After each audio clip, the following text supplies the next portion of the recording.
Gemini AI म्हणजे सध्या एक व्हायरल ट्रेंड आहे, ज्यामध्ये आपण एक प्रॉम्प्ट देतो आणि त्यानुसार आपल्याला फोटो बनवून मिळतात. आता त्यामध्ये असंही लोकं म्हणतात की जिमिनी जशी साडी नेसवू शकते तशी उतरवू शकते. आता याचं कारण असं, ही मुलगी पहा सोशल मीडियावरती गेले काही दिवस व्हायरल होते. आता याचं कारण असं की या मुलीने जिमिनीला एक तिचा फोटो दिला होता, जो की फुल स्लीव्जमध्ये होता आणि त्यामध्ये तिचे हात अजिबात दिसत नव्हते.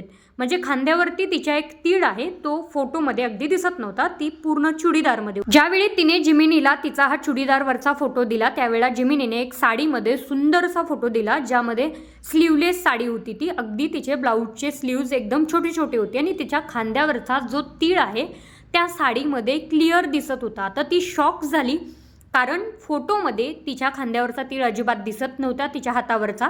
आणि जिमिनीने अगदी तो एडिटेड फोटो जेव्हा दिला त्यामध्ये कसा काय दिसत होता. म्हणजे जिमिनीला कसं माहिती की तिच्या हातावरती तीळ आहे, हे बघून ती शॉक झाली आणि ते बघून आम्ही सुद्धा शॉक झालो.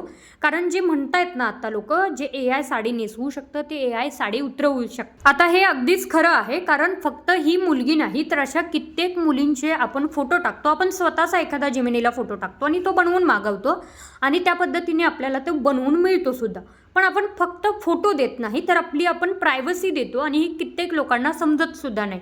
आपले फोटो ज्यासाठी आपण एडिट करून मागतो, मुळात त्या कारणासाठी एडिट होऊन येतात, पण त्या फोटोंचा गैरवापर केला जाऊ शकतो. हे कुणाला पटतं का?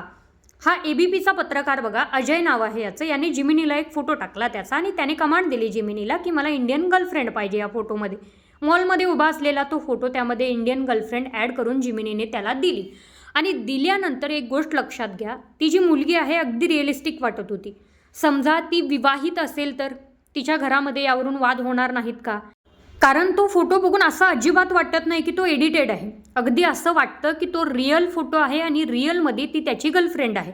असं त्याच्याच बाबतीत नाही, अनेकांच्या बाबतीत होतं. त्यामुळे AIला किंवा कोणत्याही गुगलच्या एखाद्या ॲप्लिकेशनला तुम्ही तुमची प्रायव्हसी देत असाल तर हे अत्यंत चुकीचं आहे. आत्ताच सावध व्हा.